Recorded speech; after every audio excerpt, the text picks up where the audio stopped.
Hi, everyone. Welcome to the Action Network and SoSha webinar, where you can learn to boost your petitions and signups using organic social media campaigns. I am Mariah Brown. I am the Strategic Partnerships Manager here at Action Network. If you're not familiar with Action Network, we are the powerful digital mobilization tool set that uses our cooperative development model to create, fund our tool set for you to create your petitions, fundraising campaigns, events, and more. I am joined by some great panelists here. I have Tudor, the co-founder of SoSha. So we'll be hearing a lot from Tudor today. Dominic, who is the digital organizer for the European Center for Digital Action. And then Paul, a senior digital strategist, formerly of Daily Coast. So we thank you all for joining us on this lovely Wednesday. And then I'll kick it over to Tudor.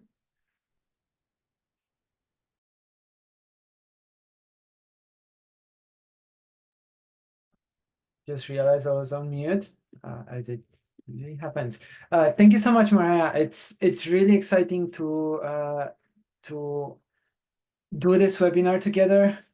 We launched our integration with Action Network. I think it's been 1.5 years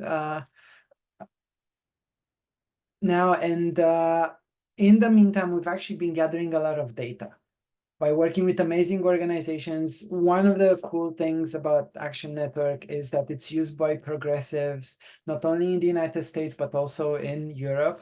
And I'm grateful that Domi and Paul are joining us today, because they can actually share a lot of best practices around how to use SoSha to boost organic engagement. In today's webinar, we want to do two things. I'll spend the first part of the call basically explaining how to use SoSha on top of Action Network to generate engagement, what good numbers look like. Both Domi and Paul are amazing digital organizers. One of the reasons for that is because they're very analytically focused. So a lot of the numbers you'll be seeing are numbers that I spent a lot of time dissecting with both Domi and Paul. So we'll make this probably one of the most analytically driven calls we've had. I'll present some numbers, and then in the second part of the call, we can actually speak more about really actionable strategies. How can you use this, drawing on examples from Domi and Paul's experience? Another really cool thing about this solution is that we've seen is it works across demographics, across cultures, and with some differences in terms of what social networks people are using. And we also will be speaking a little bit more about that. Domi and Paul, do you want to take a minute to introduce yourselves, just to provide some context, and then can move into our presentation? Sure. My name is Paul Hogarth, and for 11 years, I was a campaign director at Daily Coast on the activism team. Daily Coast has used Action Network for many years, and I worked with Tudor about a year ago on integrating the SoSha platform into the organic petitions that we were doing as far as building up organic growth. Hey, I'm Domi. I'm from Hungary. So it's like 7 in here, so like maybe I will be a bit slower. For the last 2.5 years, I worked for a Hungarian social movement called Noir, and that's where we used Action Network, and that's where we tested SoSha for the first time. And for the last 5 months, I've been working at the European Center for Digital Action, and we are helping other organizations, both NGO and both political ones, to digitally organize, and we use Action Network and SoSha for that. Thanks. I really appreciate it. Cool. So let's move into the presentation. What does SoSha do? We help organizations drive organic engagement by leveraging the power of their own communities. we work with some of the biggest names in the United States, in Canada, but also in Europe. A couple of names here: Climate Power, Indivisible, SEIU, Stand Up America, Planned Parenthood, the Canadian Labour Congress, Reproductive Freedom for All, and others. In the last 4 years, we've helped organizations drive close to 750,000 user-generated posts that ended up in around 1 million organic clicks generated on different types of actions: event signups, donations, petitions, pledges, and other calls to action. We've worked with around 500 organizations and drove an estimated marketing value of around $45 million, calculated in impressions and clicks, aside from all of the conversions that are coming in. And we'll be speaking a lot about conversions in this session. So why does SoSha exist, and why is this partnership with Action Network so important? Well, it's because one of the top challenges for orgs in the progressive space has been reaching the right audiences. How do you make sure you break through the noise with all of the changes that are happening, changes in privacy settings, changes in how social networks work, and so on. So this is an article that was actually an extract from an article that was published by FWIW a few weeks ago. And actually, it shows something that Paul had told me when we first started speaking, which is progressive organizations are seeing their engagement numbers tank on social media. When orgs are used to thinking of social media as posting on their own channels and asking their community members to repost those posts, right? And that's what progressives have done for a very long time. That's not working anymore. Out of everyone I spoke to, that actually gave me a better understanding of how important this was actually my discussions with Paul 6-7 months ago, or even longer than that. But this is happening across the progressive space. There's a couple of reasons for this. Social networks want organizations to pay for ads, so they have no interest in promoting their own posts, no matter how many followers they have. This is the first reason. The second reason is social networks are mostly moving towards a subscription model, so they don't care that much anymore about boosting the reach of simple reshares, which is a user just clicking on that retweet button or resharing on Facebook without adding their own take. Those kinds of reshares are generating very low engagement. There is one thing that works very well, though, and it aligns with everything that social networks want, which is new content. User-generated content performs much better than anything else. So, in other words, if your community members are creating their own posts about the petition they've just signed or the donation they've just given, that will perform, we've seen, up to 10 times better than a reshare. So all of the organizations that have spent a lot of energy and focus building followings on social media, they can shift to actually encouraging those people to then create their own posts and generate as much engagement. And that's what user-generated content is, and what we're working to facilitate at SoSha. There's a lot of research that proves this, which also goes beyond social networks. People trust their friends and family or their connections much more than they trust any form of advertising. So aside from just generating engagement, another thing that organizations that use user-generated content do is actually build credibility and trust. That's going back to Paul, and I'm sure he'll speak about this a little bit more. Paul had a really cool idea of actually building a feed of content that followers of Daily Kos could see. Like, hey, look at what other people are sharing, which brings legitimacy and makes the org build credibility. Not that Daily Kos would need any more credibility, obviously, it's established and it's amazing, but it helps seeing that other people are willing to put their voice out there for a work that you believe in. Domi also had a similar experience, seeing hundreds of supporters of Noah just sharing posts on their social networks, but even like commenting on those using the content that was suggested. User-generated content also creates a lot of value. We've done actually some calculations here, and on average, every post that is being shared through a toolkit generates on average $80 in direct marketing value. So this is also valuable aside from the credibility or the very conversion-driven approach that we're going to take here. But obviously, creating valuable and measurable user-generated content is difficult. And so how orgs have tried to promote user-generated content is in two ways.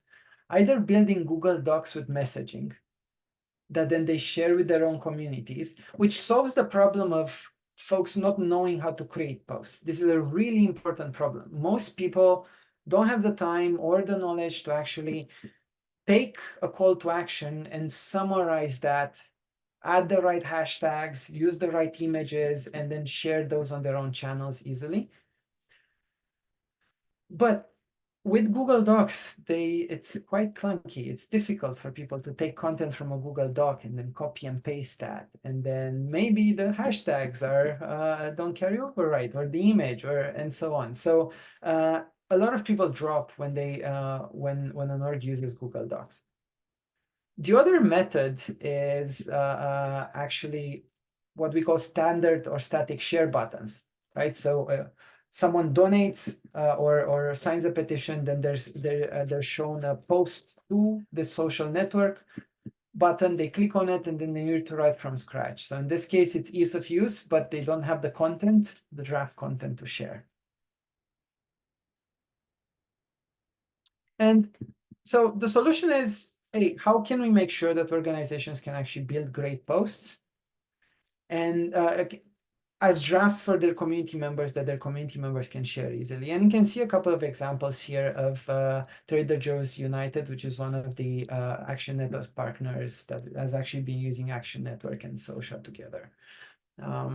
These posts have the right images. They easily summarize the main call to action. They're engaging. They use emojis. They use hashtags, and they've been created through a toolkit in just a couple of steps. The cool thing is the large majority of the social media population are people with less than 1,000 followers. Giving orgs a way to engage these people who are very influential with their small niches can actually generate a lot of results. How does it work? So a couple of simple steps. An organization takes a draft post and then inputs it to create a toolkit. We have an AI writing assistant that allows them to create multiple variations so that actually optimize the post for each of the different social networks. Obviously, if you give folks a post of 500 characters to post on X, it would be very difficult for them to use it because they need to narrow it down to 280 characters. So having a tool that can actually easily help you as an organizer create these different variations based on the initial language is very useful. Then what you want to do is basically, once you set up your petition page, and you can use our integration with Action Network for that, you can set it up so that when a user adds their name or submits a form, then they're being redirected to a toolkit. A toolkit is a link that users land on. They see a couple of options for them to share on the different social networks. They click the one they want to use, and it takes them to drafted social posts that are optimized for that social network. They choose one that they want to share. They can customize that into their own voice in a couple of seconds, and then they can share it easily on their favorite social network.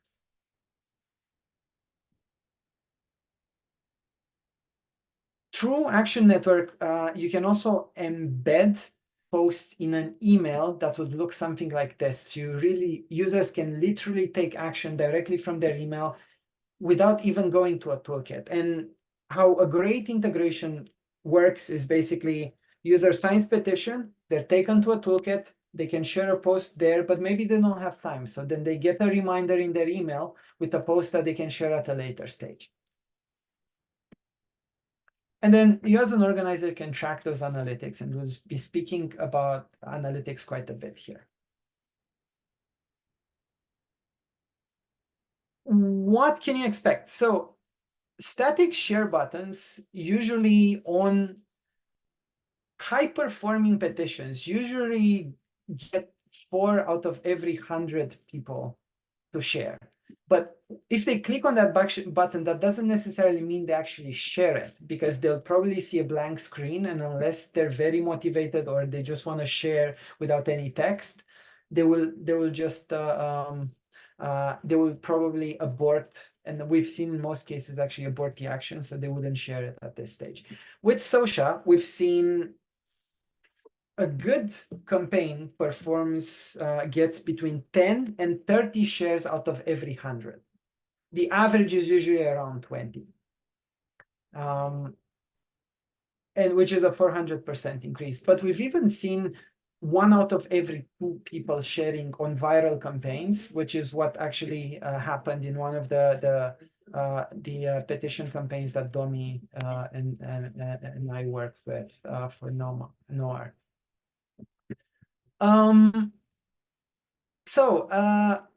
What about conversions? So what we've seen is that typically every 10 SoSha shares bring between 2 to 5 conversions on petitions. Paul, your experience at Daily Kos was actually on the lower side of that. So it was 10 SoSha shares bring on average around 2 conversions. Some of the petitions that Domi has worked with went towards the higher side, which is 5 conversions out of every 10 SoSha shares. What makes the difference is what happens in between, right? So I wanna stress this a little bit. The main difference is, are your social shares, so when people are sharing on their social networks, do their friends click on those links and land back to the website? That's really the massive variable here. And a good ratio is every 2 shares generate 1 click. An excellent ratio is every share generates on average a click. We'll see there's differences between the different social networks. What prompts that is that petition timely? Are the people who are sharing, do they have the right networks, and do they choose the right social network? So I'll give you an example of a campaign that wouldn't generate clicks.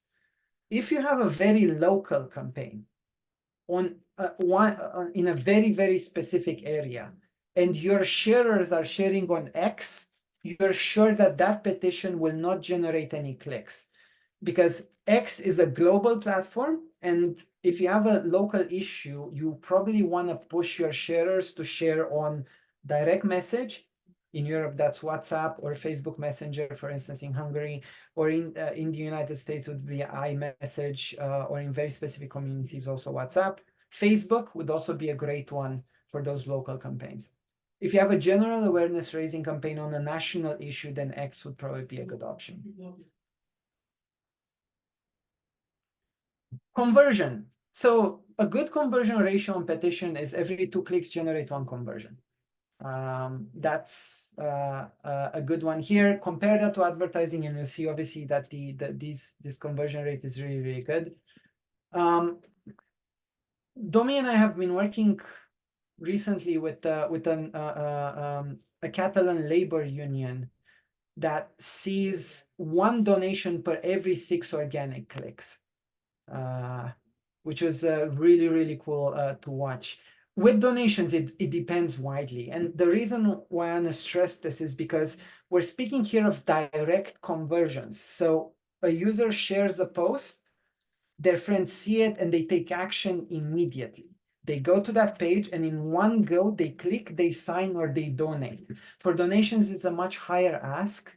It's not like people are just running around being ready to pay for things right away. But if you use the right flow, you can then retarget those people with advertising, for instance, or different ways of engaging them, or bring them into a funnel of engagement and then send them a donation campaign by email. This is to demystify it. Here's real results. This is actually what we saw in the campaign that one of the campaigns that Domi and I worked together with at NOAR. Domi, do you want to explain a bit these numbers? I'm putting you on the spot here. And Yeah, also for sure. a little bit about the context of the campaign. Yeah. Okay. So first of all, like Hungary, in Hungary, there are like 10 million people and there are like 5 million people votes. So like these numbers maybe seem low, but at the same time, like Hungary is a bit smaller country.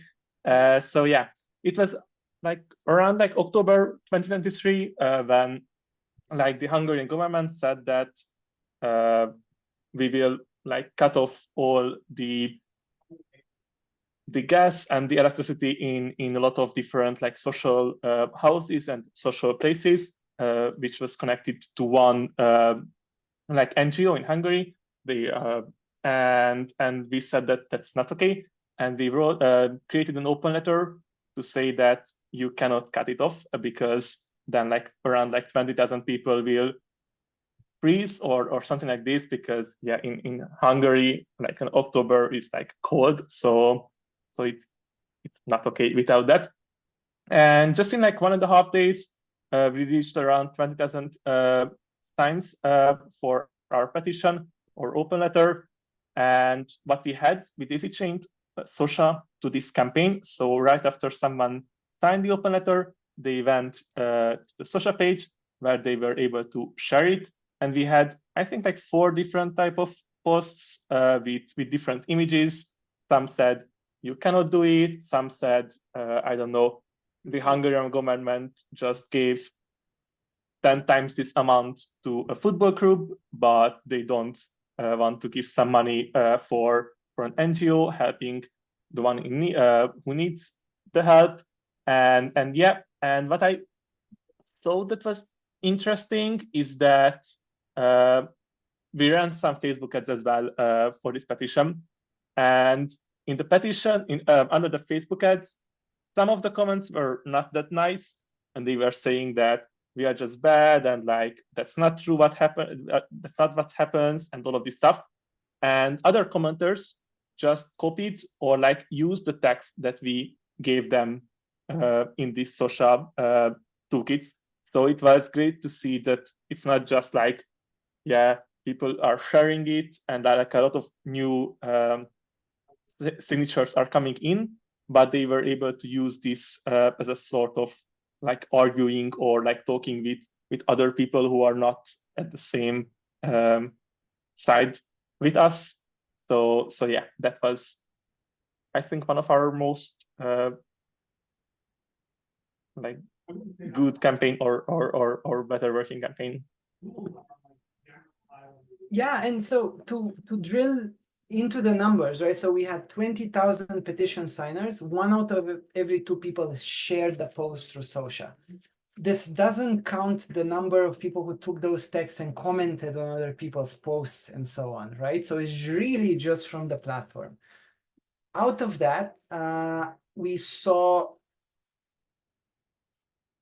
5,000 new petition visitors, right? So these 10,000 people brought another 5,000 people directly onto the petition form that resulted in 3,500 new signatures.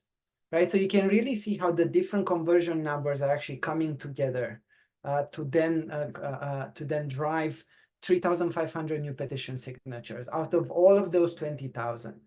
The reason why this is important is because this is an easy resource that an org has. Just setting up a toolkit after the petition is a small thing that then ended up bringing a significant number of old petition signatures by just getting people an easy way to share with their networks.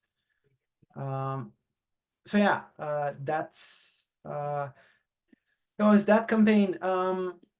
One of the things I wanted to show is we've seen different ways that people use the social networks. You can see this an example. This is one organization we're working with at the moment that actually drives most of their shares through direct message, which is iMessage and Facebook Messenger and WhatsApp.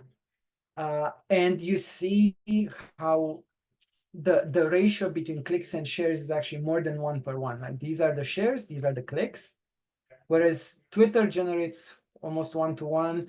Instagram is not great for that because there's no way to hyperlink easily and so on. So it's good to keep these differences in mind.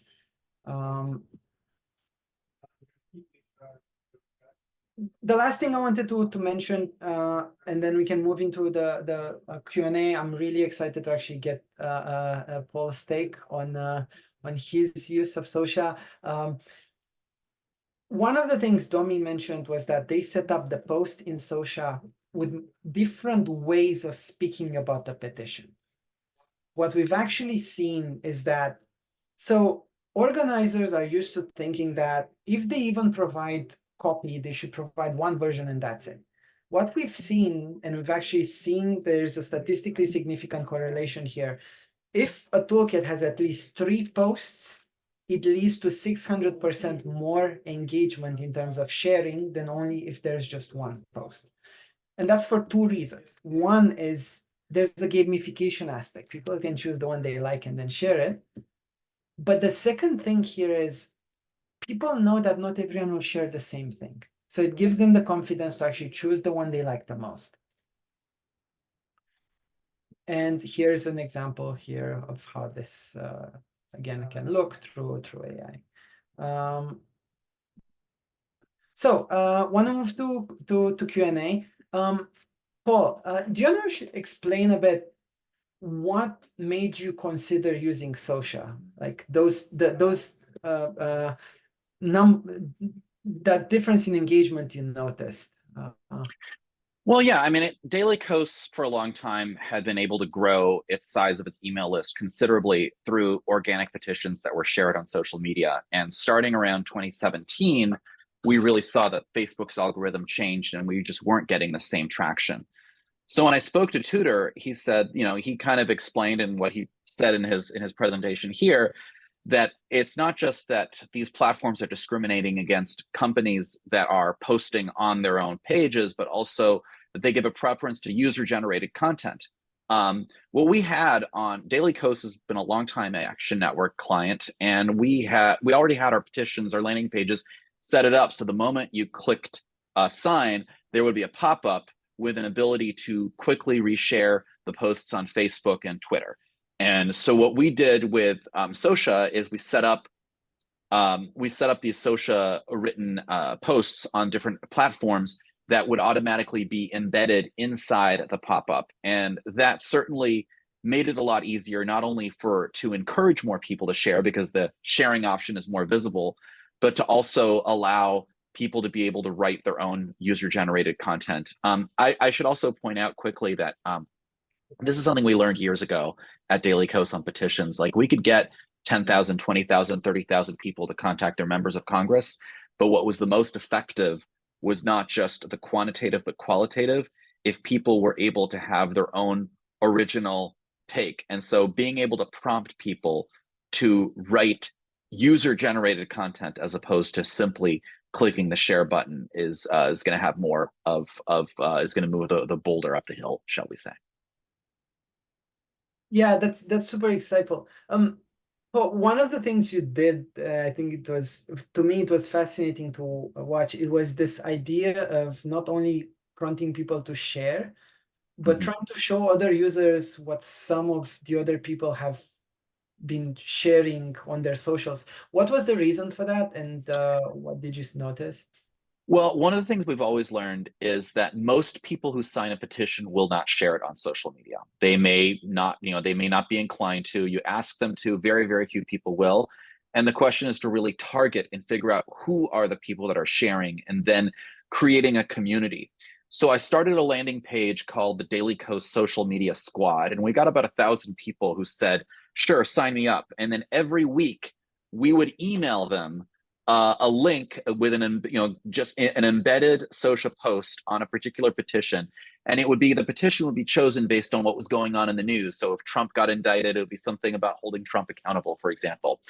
And we would have two asks. The ask would obviously be, please reshare this petition on your social media platform of your choosing, but also we want you to amplify what other people in the social media squad are sharing as well, because one of the things that the Facebook and Twitter algorithms give preference to is not just user generated content, but user generated content that is being liked and reshared and commented by other people in the community.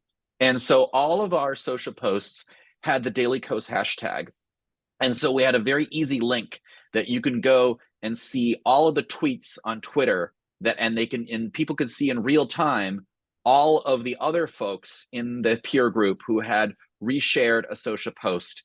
And then it was very easy to just encourage people, even if you're not quite ready to share something yourself, just go to this link and click like next to every single SoSha post that has been reshared with a Daily Coast petition.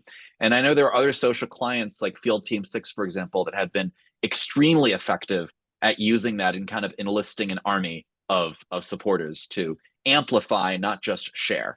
And it's as far as the ladder of engagement goes, it's easier to ask someone just to like someone else's post than to ask them to share a post themselves. There's another Paul, I get this question a lot. How can an org figure out who in their network is likely to be part of a squad? And I know you tried two things. You tried the sign-up page, but you also took a very analytical approach to identifying who's most likely to share. Do you want to speak a little bit about what you noticed? Well, before we created, we were able to embed SoSha posts into the pop-ups.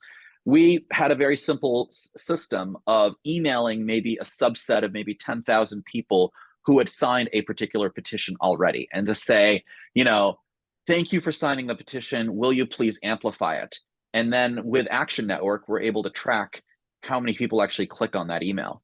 And then at that moment, anyone who had received that email and had clicked on it, whether or not they had actually gone ahead and shared something on social media, we know that they at least were willing to entertain the possibility of clicking on an email asking them to share.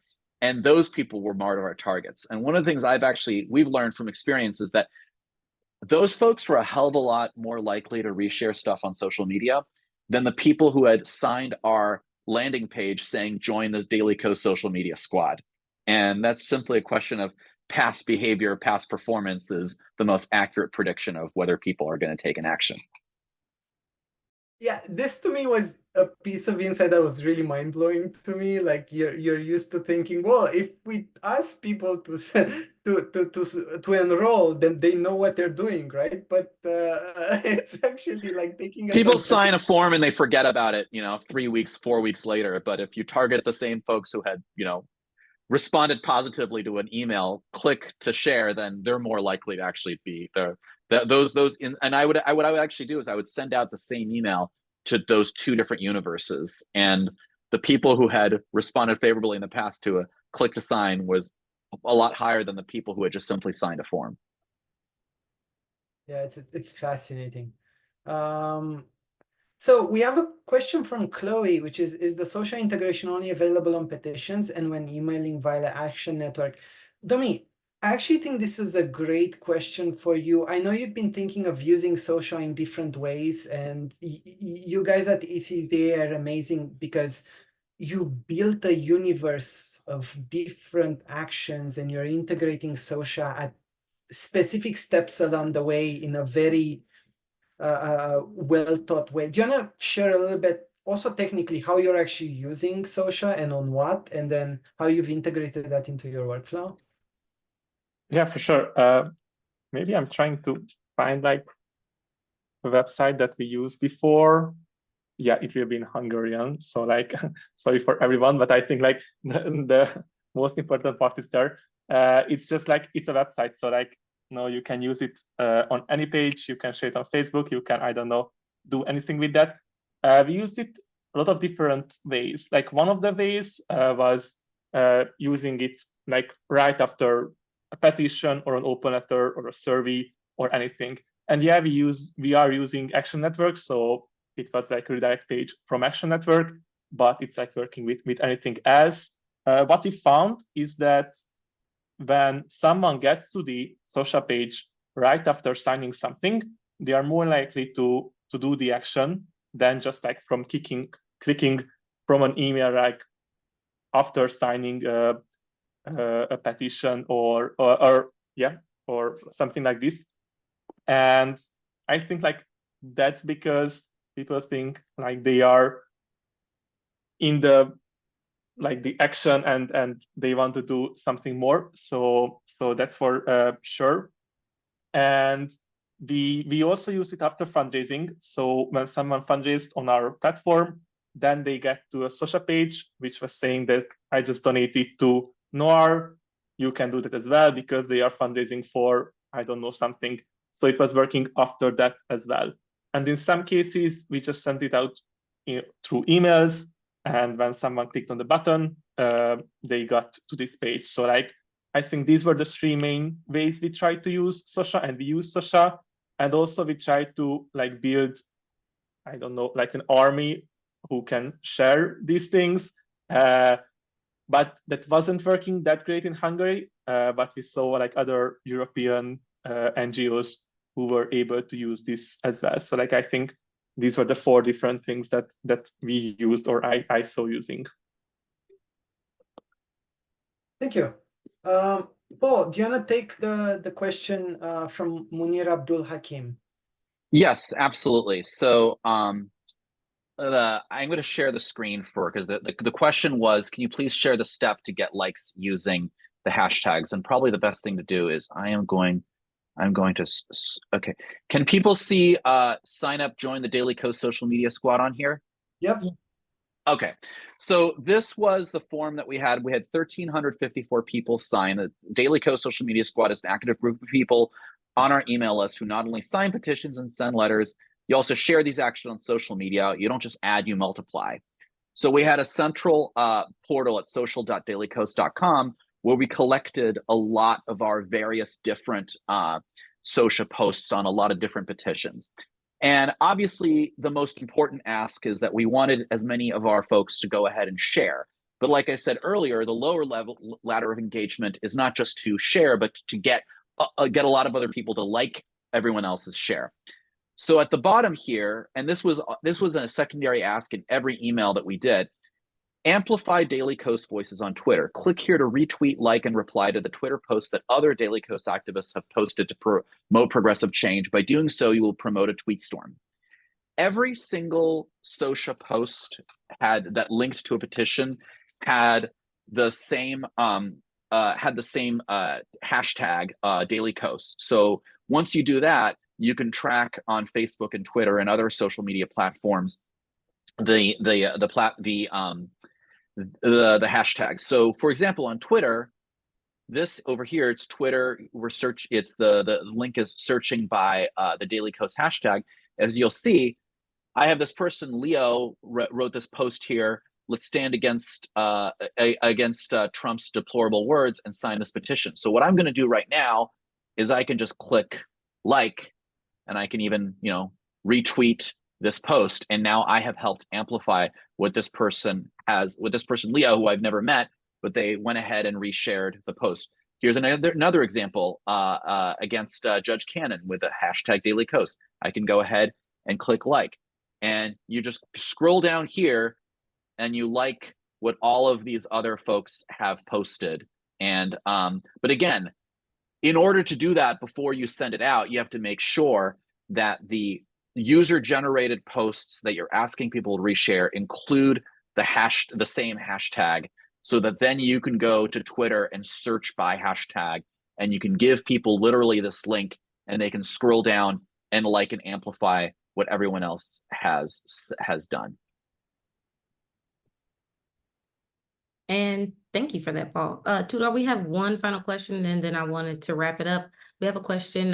Can you use this, SoSha, with federated sites?